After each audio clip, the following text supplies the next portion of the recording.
25 years ago, a little film called Rush Hour starring Jackie Chan and Chris Tucker hit theaters, so let's talk about it. Rush Hour, directed by Brett Ratner and starring Jackie Chan and Chris Tucker. Now, do you guys remember this film at all? Let me know in the comment section down below what you guys think about the film, and make sure you guys like, share, and subscribe here on YouTube as well. So Rush Hour came out in 1998, so 25 years ago, mind you. Man, I remember when this movie hit theater, and I remember watching it countless number of times when it did drop on VHS and DVD eventually. So if you haven't seen this movie in a long time, it is rated PG-13. It has an hour and 38-minute runtime. And essentially the plot here is we see this young Chinese consul's daughter get kidnapped.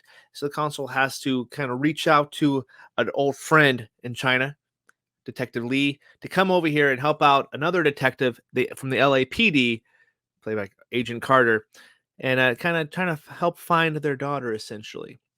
Really awesome seeing Jackie Chan team up with Chris Tucker. It's a kind of a match made in heaven in a way. It's kind of an odd couple pairing. It's something that shouldn't work, but actually really does. I remember watching a film, my first introduction, rather, before I go up into Rush Hour, my first introduction to Jackie Chan was a movie called Mr. Nice Guy.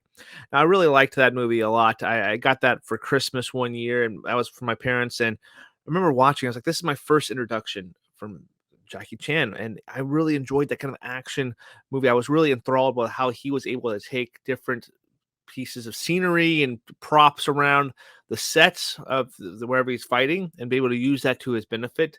It's such a unique way of fighting, and I had never seen that at that point. So having him coming to in Rush Hour and interacting with this guy Chris Tucker, that at the time I've never seen of anything from his, I just knew that he was kind of talked a lot, and from the trailer, that is. And I was like, how is this going to work? This is going to be kind of interesting. And it paid off in spades. I thoroughly enjoyed the chemistry between Chris Tucker and Jackie Chan.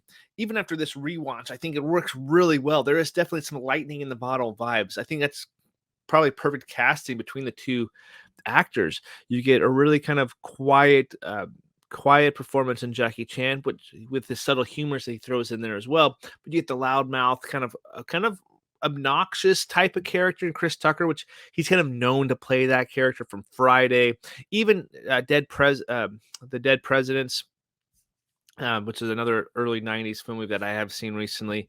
But he's kind of the same kind of character throughout every movie he's ever been in.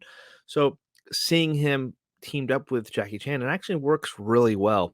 It's a perfect kind of pairing there, and it reminds me of a pairing, this is more based in comedic value comedy, but Lethal Weapon has a kind of an odd pairing. Those is more dramatic there too, but really cool buddy cop movies. I think both of those movies are on some of my favorite buddy cop movies of all time.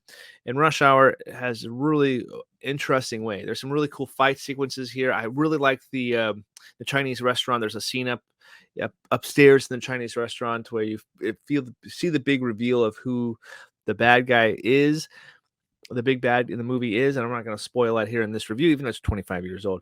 But that's a fight sequence. It's really choreographed really well, and it's just done in such a way that it's funny, it's intense, it's action filled, but it's completely Jackie Chan and Chris Tucker. They bring their own kind of uniqueness to each fight sequence. Not every fight sequence is the same, and that helps it not be stale. I feel like in this film, however, there's a great idea here, and I really like this first film, especially after this rewatch. I thoroughly enjoyed it. I forgot how much I really liked the movie. I always liked Rush Hour 2 a little better because I feel like that movie kind of took the lightning in the bottle that this first movie did and kind of went with it and expanded on it, and the humor and the action and all the different set pieces paid off so much bigger because of the groundwork they laid in this first Rush Hour movie. Now, Brett Ratner does direct this Rush Hour film. Like him or hate him, I'm not going to talk off-screen stuff, but Brett Ratner did a really good job directing this movie here. And I thought he did a really good job comparing and showing, pacing this movie, introducing the characters, and laying this really interesting groundwork for this franchise that is maybe kind of forgotten now. I know a lot of people are clamoring for Rush Hour 4, and I believe it could have just got announced too. So really excited if they ever do Rush Hour 4 to see them back on the big screen, because I wasn't a huge fan of Rush Hour 3. But anyway, the big reveal here with their main villain is interesting, especially watching it now. I knew where it was going and who the big bad in the movie was, but back in '99, or back in '98, I didn't really know. So it was kind of a shocking reveal. And it still plays really well. Some other characters I would definitely want to point out here is Ken Leung, who plays Sang. I know sorry for mispronouncing his last name, but he is a guy we've seen countless number of times. I've seen him in Saw. He played in the film called Missing, so you can definitely check the review out over here. We reviewed that on the channel here, so check that out. But he is a great kind of martial artist. Is just in his own right. He kind of fights with Jackie Chan, and he is more deadpan than anything. And so Chris Tucker and him have some back and forth there. Really kind of liked what he was able to bring to this. He's kind of the enforcer character of the movie. Really liked him whenever he pops up. Also, we need to talk about Elizabeth Pena, who plays Johnson here, who's a bomb specialist. She's supposedly Carter's partner, but I love when movies do this. So they introduce Johnson here and they say, I'm supposed to be your partner. You're supposed to take me out with me. And Carter clearly says in the movie, I don't need no partner, never going to need no partner. I work by myself, which whenever they say that in movies, you know that they're getting a partner shortly after that. And that's what happens. And I really thought that was awesome. Characters I don't really care for, the FBI guys, obviously they're just trying to make Carter look like a fool and give him this kind of BS assignment. So the FBI guys are just really kind of just another obstacle in the way of Lee and Carter doing this investigation. They're really by the book, and I don't really care for them. I do like how they get their kind of comeuppance at the very end there at the film. Overall, this is a very entertaining film that I loved rewatching. I haven't seen it for many years, so it's just refreshing to have a nice little couple laughs here, be enthralled with another Jackie Chan movie. I definitely need to see more of his movies again because there's some big blind spots in his filmography. Looking at you, Police Story, that I haven't seen. We also talk about the statistics, how much box office it made as well. It came out September 18th, 1998, so just a couple more months before it officially turns 25. The box office was 33, or the budget for the movie was $33 million, and it grossed worldwide gross was $244.7 million. So made a lot of money there. So no wonder it spawned a franchise, which I'm kind of glad it did. Even though I wasn't a huge fan of the third one, I really like that second film a lot. I think they were able to do so much, and having the chemistry between Jackie Chan and Chris Tucker, it paid well. Of course, Rush Hour was a film that really I feel like brought Jackie Chan to the forefront and for Western cinema, because obviously we got shortly after this we got Shanghai Noon with him and Owen Wilson teaming up. The Tuxedo was another one that I could think of with Jennifer Love Hewitt.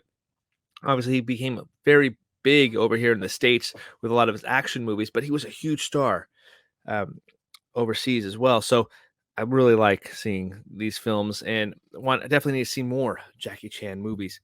I always talk about the awards here when I talk about the films. Now, this movie got no Oscar love, which it's not really an Oscar movie, but it did get some interesting nominations here. Let's talk about the Blockbuster Entertainment Award. It actually won for favorite duo in an action comedy with Chris Tucker and Jackie Chan. Makes perfect sense why that would win. It was also a nominee for favorite supporting actress for Elizabeth Pena. Interesting nomination there, but I think it's really well. They definitely could have expanded Pena a little bit more. Kind of criminal that maybe she didn't show up in the second movie as Johnson, but I really like what she was able to bring here for the little amount of screen time that she did have. Kids Choice Awards did nominate Chris Tucker as their favorite movie actor, which I'm surprising they didn't do that for Jackie Chan. The MTV Movie Awards also named this Best On-Screen Duo for Jackie Chan and Chris Tucker. Also nominated a Jay-Z song for the Can I Get a? That was the song for this movie. Also nominated Best Comedic Performance for Chris Tucker and Best MTV Movie Fight nominated for the fight against the Chinese gang with Jackie Chan and Chris Tucker in that restaurant that I was talking about earlier.